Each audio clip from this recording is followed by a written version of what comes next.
नमस्कार मित्रांनो, तुमचं आपल्या चॅनलमध्ये स्वागत आहे। आज आपण कम्युनिटी हेल्थमधले लॉंग प्रश्नाचे आन्सर पाहणार आहोत। तर इंस्टाग्रामच्या रीलवर खूपच विद्यार्थ्यांची कमेंट आहे की लॉंग आन्सर पाहिजे। तर आपण तीन प्रश्नाचे व्हिडिओ आधी अपलोड केलेले आहेत। तर आता आपण पुढचे प्रश्न पाहणार आहोत। खूप इम्पॉर्टंट प्रश्न आहे। ESIS कायदा। ESI कायदा म्हणजे काय आहे? Employee state insurance scheme.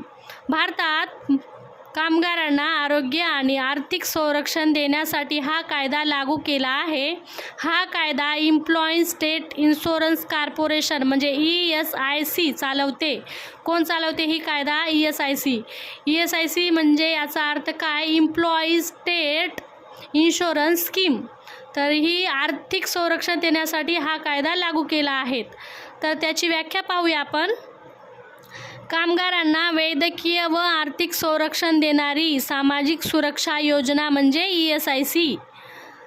कामगारांना याच्यामध्ये खूप आर्थिक व वैद्यकीय मदत होते। या काम करणाऱ्या ESIC मध्ये काम करणाऱ्या लोकांना दवाखान्यामधील सर्व सुविधा ह्या मोफत असतात व त्यांना त्याच्यामधून त्यांची आर्थिक मदत पण होते। त्याचा उद्देश पाहूया आपण। ESIC कायद्याचे उद्देश काय काय आहेत?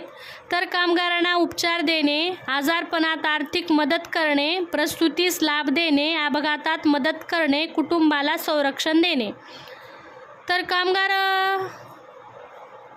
संघटनेचे उद्दिष्ट काय काय आहे बघूया। नंबर 1, कामगारांना उपचार देणे, मोफत उपचार देणे। ESIC याच्यामध्ये काम करणाऱ्या कामगारांना उपचार देणे, आजारात आर्थिक मदत करणे, जर त्यांना आजार झाले असेल तर त्यांना आर्थिक मदत पण ही संस्था करते। प्रसूतीस लाभ, जर त्या म्हणजे काम करणारे व्यक्ती असेल तर त्यांचे वाईफना प्रसूतीची मदत पण याच्यामध्ये मिळते। अपघातात मदत करणे, अपघातात पण मदत करतात। कुटुंबाला संरक्षण देणे, कुटुंबातील प्रत्येक मेंबरना आपण या सुविधा देतात। तर त्याचे कार्य काय काय आहे पाहूया आपण। त्याचे फंक्शन ESIC चे फंक्शन पाहूया। आजाराचा लाभ होतो, प्रसूतीमध्ये लाभ होतो, अपंगत्व झाल्यावर पण याचा लाभ होतो, कुटुंबामधील प्रत्येक व्यक्तीला याचा लाभ होतो आणि वैद्यकीय सेवा याच्यामध्ये मिळतात। तर कार्य काय काय आहे लक्षात ठेवा। आजारात लाभ, प्रसूतीस लाभ, अपंगत्व लाभ, कुटुंबास लाभ आणि आरोग्य सेवा हे याचे कार्य आहे। खूप सोपा आहे हा, लक्षात इझिली राहू शकतो आणि खूप शॉर्ट मुद्दे आणले आहेत आणि मुद्दे पण एकदम पॉईंट टू पॉईंट आहे, लक्षात राहणारे सारखे। ESIC अंतर्गत मिळणाऱ्या सुविधा, याच्यामध्ये कोणकोणत्या सुविधा मिळतात हे पाहूया आपण। नंबर 1 आहे मोफत उपचार, नंबर 2 आहे औषधं मिळते, याच्यामध्ये हॉस्पिटल सुविधा मिळते, रजेचे पैसे मिळतात, अपघातात भरपाई मिळते आणि प्रसूतीस मदत मिळते। ESIC अंतर्गत मिळणाऱ्या सुविधा कोणकोणत्या आहेत? मग मोफत उपचार होतो, औषधं भेटतात, हॉस्पिटलची सुविधा भेटते, रजा जर झाली असेल काही कारणामुळे तर त्याचे पण पैसे भरून मिळतात, अपघात व भरपाई, अपघात झाला असेल तर त्याच्या पण भरपाई करून हे देते, प्रसूतीत मदत पण होते। तर आता पुढे पाहूया कोणासाठी हा कायदा लागू आहे ते पाहूया। ठराविक वेतन मर्यादित कर्मचारीसाठी, ठराविक म्हणजे ज्यांची कमीत कमी पगार असेल अशा गरीब कुटुंबांनाच जास्त या ESIC फायदा होऊ शकतो। कारखान्यामध्ये काम करणाऱ्या लोकांसाठी लागू आहे कायदा, कंपन्यामध्ये काम करणाऱ्या, हॉस्पिटलमध्ये नर्स यांना पण त्याचा खूप फायदा आहे। दुकान इत्यादी ठिकाणी काम करणाऱ्या कर्मचाऱ्यांना हा कायदा लागू आहे। कोणकोणत्या लोकांना हा कायदा लागू आहे? कारखान्यामध्ये काम करणारे, कंपन्यामध्ये करणारे, हॉस्पिटलमध्ये काम करणारे, दुकान इत्यादी ठिकाणी काम करणाऱ्या लोकांना हा कायदा लागू आहे। तर त्याचे महत्त्व काय काय आहे ते पाहूया। महत्त्व म्हणजे इम्पॉर्टन्स, कामगाराचे आरोग्य सुरक्षित राहते, आर्थिक आधार मिळतो, कुटुंबाला संरक्षण मिळते। ESIC ही कामगारासाठी आरोग्य व आर्थिक संरक्षण देणारी सामाजिक सुरक्षा योजना आहे। तर याच्यामध्ये महत्त्व काय काय आहे? कामगाराचे आरोग्य सुरक्षित राहते, आर्थिक आधार मिळतो, कुटुंबाला संरक्षण मिळते। ESIC हा कामगारासाठी आरोग्य व आर्थिक संरक्षण देणारी सामाजिक सुरक्षा योजना आहे। तर आपण ESIC मध्ये काय काय पाहिलं ते पाहूया। खूप सोपा आहे टॉपिक। ESIC पाहिली आपण, त्याची थोडक्यात प्रस्तावना, त्याची व्याख्या पाहिली आपण, त्याचे उद्देश काय काय आहे ते पण पाहिलं, त्याचे कार्य काय काय आहे ते पाहिलं, अजून त्याचे अंतर्गत मिळणारी सुविधा, ESICमध्ये काय काय सुविधा मिळतात त्याच्या अंतर्गत ते पण पाहिलं, आणि त्या कोणासाठी हा कायदा लागू आहे ते पण पाहिलं, त्याचे महत्त्व पाहिलं, आणि नंतर ESIC कामगारासाठी आरोग्य आर्थिक संरक्षण देणारी सामाजिक सुरक्षा योजना आहे.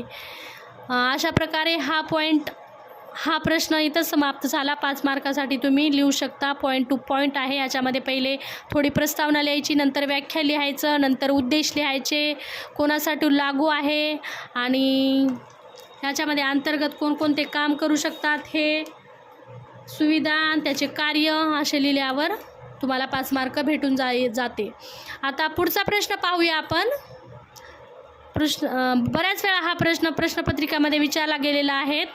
जीवनविषयक आरोग्य सांख्यिकी हा 5वा प्रश्न आहे. जीवनविषयक आरोग्य सांख्यिकी. तर त्याच्यामध्ये पाहूया काय काय आहे आपण. लोकांच्या आरोग्याशी संबंधित माहिती आकड्यांच्या स्वरूपात गोळा करणे, मोजणे व त्यांचे विश्लेषण करणे याला आरोग्य सांख्यिकी म्हणजे हेल्थ स्टॅटिस्टिक्स म्हणतात. यामध्ये जन्मदर, मृत्यूदर, बालमृत्यूदर, रोग प्रमाण इत्यादीचा अभ्यास केला जातो. तर यामध्ये कशाचा अभ्यास केला जातो? जन्मदर, मृत्यूदर, बालमृत्यू, रोग याचे इत्यादीचा या जीवनविषयक आरोग्य सांख्यिकीमध्ये अभ्यास केला जातो. लोकांच्या आरोग्याच्या संबंधित माहिती आकड्यांच्या स्वरूपात गोळा करणे म्हणजे 2011मध्ये किती संख्या होत्या, लोकसंख्या किती होती, 5-5 वर्षांनी जी लोकसंख्या गणना संख्या होतात ना, त्याच्यामध्ये जे लोकांची मोजणी केली जाते त्याविषयी आहे याच्यामध्ये. त्याची व्याख्या पाहूया आपण. समाजातील लोकांच्या आरोग्याची माहिती आकड्याच्या स्वरूपात मोजणे म्हणजेच आरोग्य सांख्यिकी होय. जनगणना जी होती ना 10-10 वर्षांनी, हे लक्षात ठेवायचं. समाजातील लोकांच्या आरोग्याची माहिती आकड्याच्या स्वरूपात मोजणे म्हणजे समाजातील लोकांचे आरोग्याची माहिती आकड्याच्या स्वरूपात मोजणे म्हणजे आरोग्य सांख्यिकी होय. त्याचे आपण उद्देश पाहूया काय काय आहे. नंबर 1 आहे समाजातील लोकांच्या आरोग्य स्थितीची माहिती मिळवणे. अजून नंबर 2 आहे रोगाचे प्रमाण आणि प्रसार समजावून घेणे. नंबर 3 आहे आरोग्य सेवा व कार्यक्रमाचे नियोजन करणे. नंबर 4 आहे जन्मदर व मृत्यूदर मोजणे. नंबर 5 आहे आरोग्य कार्यक्रमाचे मूल्यमापन करणे. सरकाराला आरोग्यविषयक निर्णय घेण्यास मदत करणे. तर त्याचे उद्देश काय काय आहे ते पाहिलं आपण. समाजातील लोकांच्या स्थितीची माहिती मिळवणे, समाजातील लोकांच्या स्थितीची काय माहिती मिळवणे. अजून पुढे आहे रोगाचे प्रमाण व प्रसार समजून घेणे, आरोग्य सेवा आणि कार्यक्रमाचे नियोजन करणे, जन्मदर व मृत्यूदर मोजणे, आरोग्य कार्यक्रमाचे मूल्यमापन करणे, सरकाराला आरोग्यविषयक निर्णय घेण्यास मदत करणे. जीवनविषयक आरोग्य सांख्यिकीचे प्रकार. याच्यामध्ये सांख्यिकीचे प्रकार काय काय आहे ते पाहूया. जन्मदर, मृत्यूदर, बालमृत्यूदर आणि रोग प्रमाण. तर या जीवनविषयक आरोग्य सांख्यिकीचे प्रकार किती आहे? 4 आहे. जन्मदर, मृत्यूदर, बालमृत्यूदर आणि रोग प्रमाण. त्याचे महत्त्व पाहूया आपण. काय काय आहे महत्त्व. समाजातील आरोग्य स्थिती समजते. समाजातील आरोग्य स्थिती समजते. आरोग्य कार्यक्रमाचे नियोजन करता येतो. रोग नियंत्रणासाठी उपाययोजना करता येतात. आरोग्य सेवांची गुणवत्ता सुधारता येते. सरकाराला आरोग्य धोरणे तयार करण्यास मदत होते. तर काय काय महत्त्व आहे समाजातील लोकांचे आरोग्य स्थिती समजते आपल्याला. काय काय आहे समाजामध्ये, कशा रोगावर जास्तीत जास्त आजार होत आहे हे पण माहीत होते. त्याच्यामुळे आरोग्य कार्यक्रमाचे नियोजन करता येतात आपल्याला कोणते आरोग्य जर कार्यक्रम राबवायचा आहे त्याचे पण नियोजन याच्यामुळे करता येतो आकडेवारीवरून आपल्याला. रोग नियंत्रणास उपाययोजना करता येतात. जास्तीत जास्त लोकांपर्यंत माहिती पोहोचल्यावर नियंत्रण पण उपाययोजना पण याच्यामुळे आपल्याला करता येते. आरोग्य सेवेची गुणवत्ता सुधारता येते. सरकारला आरोग्य धोरणे तयार करण्यास मदत होतो. निष्कर्ष काय भेटते याच्यातून? आरोग्य सांख्यिकीमुळे समाजातील लोकांच्या आरोग्याची खरी स्थिती समजते. त्यामुळे आरोग्य सेवा सुधारण्यासाठी आणि रोग नियंत्रणासाठी योग्य नियोजन करता येतो.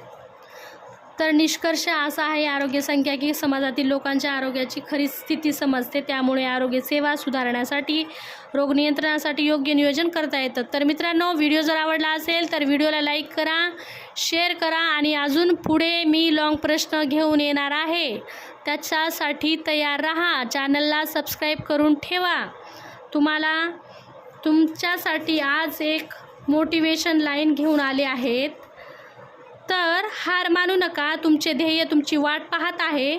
दररोज थोडा अभ्यास, उद्या मोठे तुम्हाला यश मिळणार आहे. चला तर भेटूया आपण नेक्स्ट व्हिडिओमध्ये. बाय.